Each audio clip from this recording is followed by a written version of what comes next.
Estamos de volta para o segundo bloco do nosso Polêmica. Eu estou prazerosamente aprendendo algumas coisas com esse notável psicólogo que é o Guilherme Davola. O Guilherme Davola é uma figura bastante conhecida, tem artigos na Evidência, é muito requisitado para palestras, para dar assessorias, então está aqui, né? Guilherme, o Michel Maffezoli, a Lux, esse francês, diz que vivemos num tempo de profundo hedonismo, né, momentâneo, e que isso é bom sinal, não é tão negativo quanto se propala. As pessoas têm ficado um pouco loucas nesse aspecto. Pô, esse pessoal que só quer saber de balada, de muito prazer, de muita festa, é festa, é festa, é festa, é festa. Até a música sugere e induz a. Você vê da mesma maneira, quer dizer, depois disso pode vir uma grande transformação, ou isso é um furúnculo da cultura excessiva, de um processo capitalista, de uma vida globalizada que nós temos? Eu acho que isso é resultado de um vazio desesperador. Vazio. Vazio, porque na realidade, o que a gente chamaria de ser humano equilibrado? Né? Não estou falando do zen, não estou falando de um tibetano lá no alto do morro. Não é lama, não. Né? Não. O que é uma pessoa equilibrada? É uma pessoa que vive os seus prazeres externos a partir do equilíbrio interno. Toda vez que para poder ser feliz eu preciso de algo de fora do meu corpo, nesse exato momento eu sou um drogado. Repita isso, por favor. Toda vez que o meu prazer depende de algo externo. Para ser feliz, eu preciso do externo, e pior ainda, muitas vezes só um tipo de coisa externa, eu sou um drogado. Então eu sou um drogado quando eu uso as chamadas drogas ilícitas. Mas eu sou um drogado quando o sábado me mata, porque eu só sou feliz trabalhando. Qual a diferença entre esse cara que só vive na balada e aquele que só vive no trabalho? É que um parece que são dois doentes. Os dois são doentes. São doentes. E eu vou te contar que é mais fácil curar o da balada. Porque a balada chega uma hora que ela acaba. O trabalho não acaba nunca, né? Quer dizer, você dá um computador moderno e um celular pro cara e faz ele trabalhar 24 horas por dia. E ele quer isso. Então, a grande questão de você viver o dia, viver um momento, apenas um momento, faz com que você deixe de ser humano. O ser humano ele tem uma característica que é muito simples. Ele é o único animal na face da Terra que vive o futuro. Os outros animais vivem o presente. Eles acordam, eles dormem, eles se alimentam, eles vivem aquele momento. O ser humano só dá um passo no presente porque ele tem um projeto no futuro. Olha aí! Tá. Quando eu dependo só da festa, só da comida, só do chocolate, só do trabalho, só da nota alta, o aluno que só vive com nota alta. Em função quando de ser o primeiro. Isso, eu só sou feliz quando eu namoro. Então se acabou o namoro, precisa arrumar outro. Extremo. Isso. Quem vive o presente é inumano, se é que essa palavra existe. Quem vive apenas o presente é porque não consegue ter a razão da vida em si, né? A palavra graça é uma palavra que biblicamente é colocada como um dom imerecido. Deus me dá as graças. Algo divino até, né? Isso. E graça significa eu ter um sentido para sair da cama de manhã. Graça significa eu ter uma razão para lutar pelas minhas coisas. As pessoas andam sem graça, as pessoas andam sem motivos para a vida que elas têm. Então, quando a gente fala do tal do vazio, eu acho que esse talvez seja o tema mais fantástico que existe no mundo. Um dia me perguntaram um tema curto para uma palestra, eu falei assim, o vazio. Essa é a palestra mais profunda, porque o que as pessoas mais têm nos dias atuais, as pessoas, de maneira geral, sempre com muitas exceções, é o vazio, né? A propósito dessa sua fala, foi das coincidências, sim, né? Sim, bastante. Conhecer o autor, né? Sim. Está aqui um livro que a gente, acho que o Guilherme até pode abonar, eu li, um livro complicadinho, de difícil acesso, não é fácil, tem que ler com alguma informação. Gilles Lipovetsky, ele é professor da filosofia da Universidade de Grenoble. Está aqui, ó, A Era do Vazio, ensaios sobre o individualismo contemporâneo. É uma sociedade que se caracteriza brutalmente pela individualidade, pelo egoísmo. Aquele caráter gregário do coletivo. Porque eu vejo a pessoa sair muito em turma, tudo em turma, vai ao cinema em turma, não sai, está sempre conversando em turma. Sou de uma geração que precisava acontecer individualmente, precisava mostrar um pouco de serviço. A questão não me parece ser estar em turma. O problema é estar fisiologicamente em turma. Fisicamente até. Tá, sim. mas na realidade não colocar as próprias ideias. Quer dizer, muitas vezes eu não faço parte do grupo, eu simplesmente vou como se fosse uma boiada. É boiada, me protege. Eu preciso de um grupo onde eu me sinto protegido. Quando, na realidade, a ideia de adolescente é a ideia de uma pizza, né? Quer dizer, eu faço parte, eu sou uma fatia, sem a minha fatia, a pizza não está inteira. Precisa da minha opinião, precisa das minhas ideias. Claro. Eu dependo do resto e o resto depende de mim.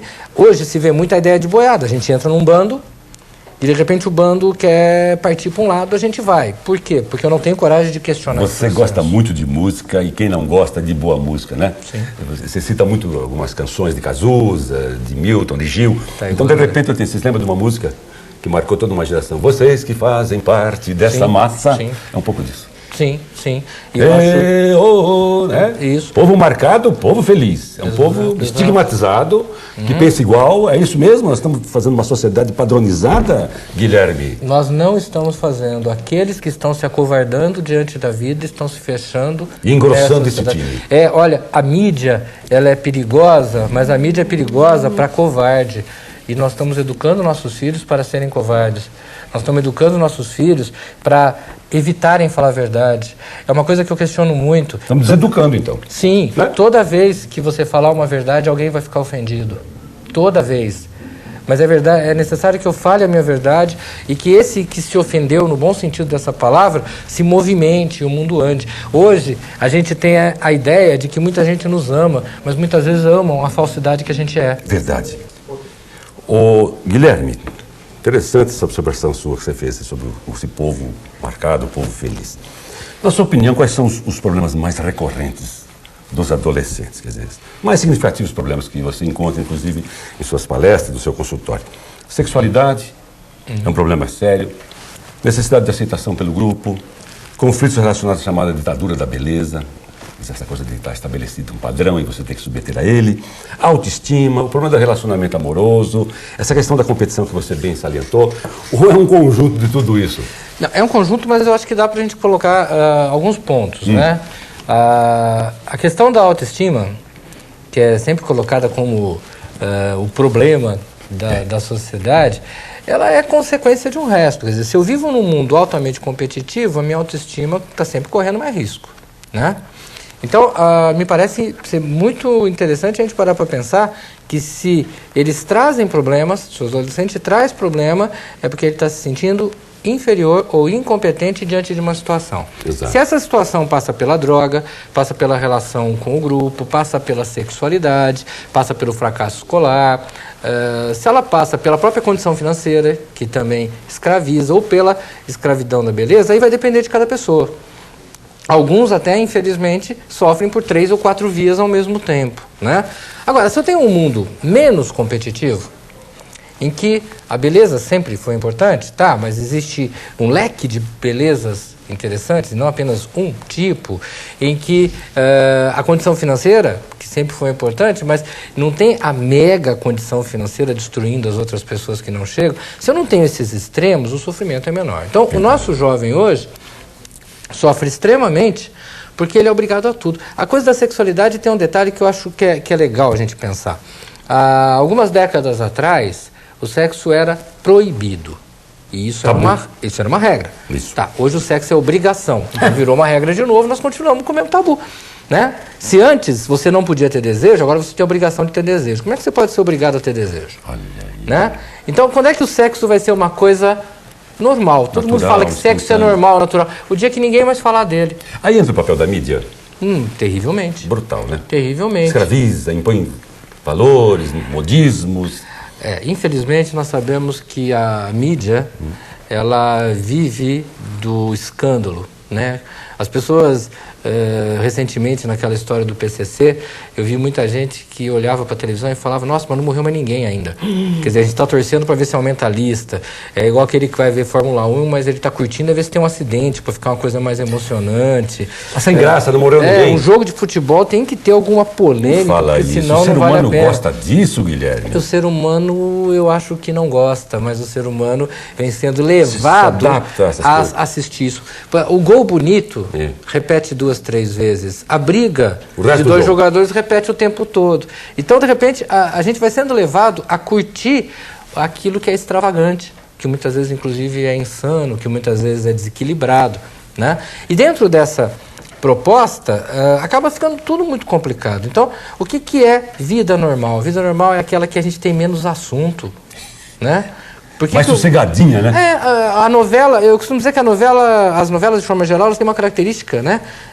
Nunca você encontra um personagem de novela vendo televisão. O que mostra que é pra gente parar de ver. Né? Você nunca viu o personagem conversando com alguém e discutindo a novela. Eles não discutem novela, tá? Porque eles levam a vida. Não, e a gente? A gente não leva a vida. A gente vê a vida do personagem e aí chega uma hora que a gente começa a incorporar. Eu lembro quando se falava em novela há uns anos atrás e falava-se que a novela imitava a vida, né? E hoje o que a gente tem é a vida imitando a novela. A novela é capaz de definir as palavras, a gíria, é capaz de definir os modismos. O assunto do dia seguinte. O assunto, é capaz de te falar que a separação é mais coerente do que o casamento, é capaz de te dizer que a libertinagem ela deve ser permitida, ela é capaz de gerar conflitos sexuais, né? Então, quando eu paro para pensar... Estabelece modelos também de comportamento, hein? Estabelece modelos. Se você quiser lançar certas personagens aí diabólicas, demoníacas... Sim. Se você quiser lançar uma nova ideia, joga lá e a pessoa vai seguir. Até uma ideia agressiva, até uma ideia de violência explícita. Puxa vida, que observação interessante do professor aqui, do psicólogo. Ô Guilherme, e a publicidade, hein? Quer dizer, essa publicidade também vende até a titia, se for preciso, né? Ela tem um pouco de responsabilidade. É belíssima a nossa publicidade, mas às vezes eu acho até um pouco perigosa em alguns aspectos, mas não. Moralismos bem distantes da nossa observação aqui. Essa coisa que tem que vender, às vezes não cria também toda uma atmosfera ruinzinha para o consumidor? Cria. Eu acho que hoje nós temos um leque de produtos tão grande, um dos grandes... Vende-se o amor como se vendesse um sabonete? Sim, mas esse é o detalhe. Hoje você vai com sede, você chega a um local, um bar, e às vezes você leva um tempão até conseguir decidir sede do que você tem. Porque você não se toca mais que sede, primeiro você toma água ou até pode tomar outra coisa. Quer dizer, você tem um leque, e nesse leque de produtos em todas as áreas, inclusive na própria sexualidade, nas drogas, esse leque está fazendo com que a mídia leve as pessoas a desacreditar que elas são felizes a partir delas.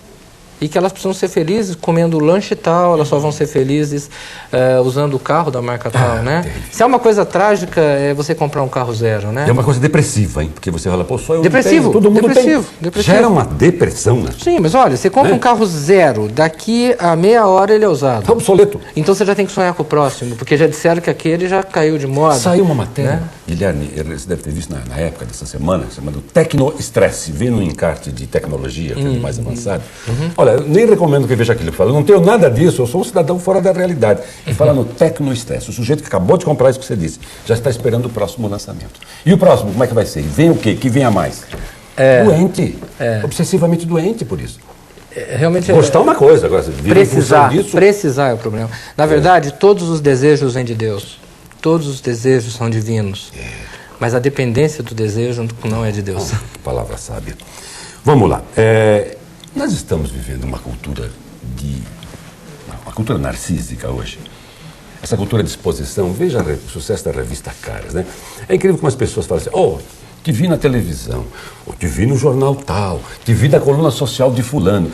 E dão um valor para isso tão extraordinário. É um momento da nossa realidade, algo passageiro, ou eu vi para ficar esse negócio? Porque, pelo amor de Deus... Há umas décadas atrás, quando se falou que no futuro nós teríamos 15 minutos de fama, do Orwell, né? O que ninguém se tocou é que acho que nós teríamos 30 segundos, não sei, menos ainda. minutos, né? E de repente parece que você tem que correr atrás dessa fama o tempo todo, né? Aparecendo, se expondo. Você tem que estar em todas. Sim, você tem que ser um sucesso. E ser um sucesso passa a ser um desgaste grande demais, né? Uma coisa muito clara. Continua-se a se fabricar cadeira para sentar, então a gente precisa ficar correndo o tempo todo, continua-se a ter televisão sem controle remoto, então é possível a gente levantar devagar e ir lá e até bom, é salutar devagar. E se continua existindo coisas muito fáceis de viver, né? A vida, ela tem que ser encarada de uma forma mais simples, não porque eu quero que seja simplista, não porque algumas pessoas acham que tem que parar com essa ideia do fast food e sai tudo correndo. Não, a vida tem que ser simples porque o nosso organismo, o nosso metabolismo precisa de um tempo para assimilar tudo isso. Para assimilar, para funcionar. Né? Fisiologicamente funcionar Fisiologicamente eu preciso disso, fisiologicamente eu preciso ter tempo para comer, para mastigar, para ir ao banheiro. Aí Guilherme, vem a automedicação. O sujeito vive uma vida estressante, maluca, cria situações irreais para ele às vezes, aí tem que tomar o remédio para dormir, tem que tomar o remédio não sei para quê, aí começa a se automedicar. Fica mais doente ainda. Não querendo fazer nenhuma propaganda a favor ou contra, né? Alguns anos atrás surgiu um medicamento que até hoje é bastante usado e de qualidade, que é o Prozac. Mas eu brinco muito com a ideia de que o Prozac ele foi desenvolvido em algum laboratório de Minas Gerais. Né? Por quê, hein? Porque em Minas Gerais as pessoas resolviam a vida e de certa forma ainda resolvem, nas cidades pequenas, né? Belo Horizonte, né? Nas cidades pequenininhas, elas resolvem a vida batendo papo e conversando, né? Jogando prosa fora. Isso, então eu acho que eles encapsularam a prosa e fizeram o Prozac. Boa, eles acham que tomando esse comprimido eles vão ter o diálogo. Genial a sua tirada, que adorei. Bom, vamos falar um pouquinho em amor e paixão. Você diz que o amor atrai e a amizade conecta. Essa frase é sua. Dá uma explicada. O amor atrai e a amizade conecta. O amor, por mais que seja uma palavra extremamente bonita e tenha um sentido bastante profundo, muito além da paixão, o amor ele cria uma condição de desejo, mas nos momentos em que esse amor vacila, no momento em que esse amor tem oscilações, tá? O que não quer dizer que desaparece, né? E o que mantém toda a proposta é a capacidade de diálogo das duas pessoas. Um pouquinho antes, quando nós falávamos de adolescentes, você falou eles ficam dialogando no grupo. Não, eles ficam falando, né?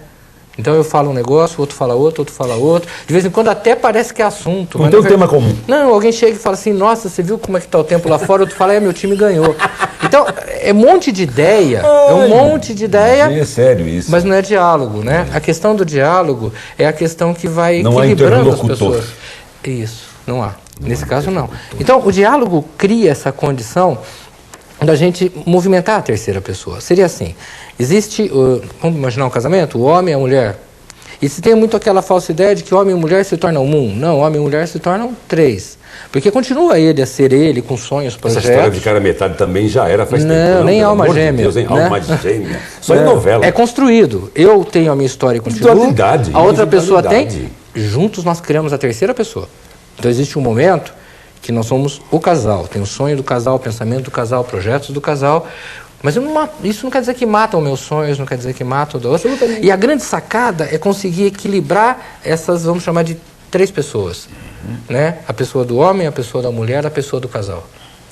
A hora que eu equilibro isso, quer dizer, a conexão, a conexão foi feita. Aí alguém vai falar assim, quando estamos juntos, somos o casal. Somos o casal. Distanciados, cada um tem a sua individualidade. Tem essa individualidade. Minha mulher falou, toda hora falando da mulher, o que não quer dizer que você desrespeita o outro. Você tem seu espaço de privacidade, de individualismo, é isso aí. Existem três tríades, todas inexplicáveis, mas todas verdadeiras, né? Uma é Pai, Filho e Espírito Santo. Não queira explicar, mas é verdade. A outra é, dentro de nós existe um adulto, uma criança e um adolescente. Em qualquer idade que você estiver, os três estão ali dentro. Tanto que em alguns momentos eu choro que nem criança. E a outra é que o homem e a mulher, quando tem o casal, eles se tornam um. Três virão. Isso me lembra aquele doce antigo, lembra do 4 em 1, marmelada, goiabada, 4 em 1? Cegada. Eu gostava muito da marmelada. Marrom glacê. Você gostava mais do que da marmelada? Marrom glacê. Marrom glacê. Tá fazendo um comercialzinho. Esse produto ainda existe, viu? Eu nunca mais vi. Mas existe. Tem por aí, mudou a marca, tudo, mas existe. Nós vamos fazer um outro intervalo para voltarmos para o último bloco. Você vê que conversa gostosa, como o Guilherme se coloca muito bem, como ele tem seus pontos de vista firmes, e persuasivo, né? Coerente com seus pontos de vista. A gente volta daqui a pouquinho.